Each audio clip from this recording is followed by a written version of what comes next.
మాజీ speaker Banswada MLA Pocharam Srinivasa Reddy నాయకత్వంలో బాన్స్వాడ నియోజకవర్గం అద్భుతంగా అభివృద్ధి చెందిందని, ఆయన కాంగ్రెస్ పార్టీలోకి రావడం మన అదృష్టమని మాజీ కోఆప్షన్ సభ్యుడు ఎంఏ హకీం పేర్కొన్నారు.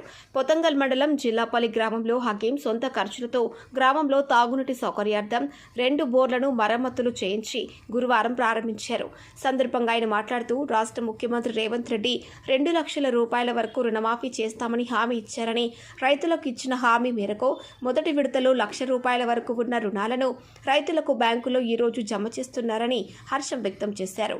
కాంగ్రెస్ పార్టీ హామీ ఇచ్చిందంటే తప్పకుండా నెరవేరుస్తుందని అన్నారు. కార్యక్రమంలో నాయకులు ఎజాజ్ ఖాన్, షేరు, గ్రామస్తులు తదితరులు పాల్గొన్నారు.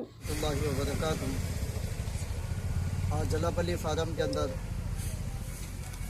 जमे हकीम साहब हमारे गांव के अंदर पानी की कमी पेशी होने की वजह से, किल्लत होने की वजह से नया बोरवेल डाला गया है, जिसमें गांव वालों को यानी लोगों को, आवाम को पानी की तकलीफ़ ना हो।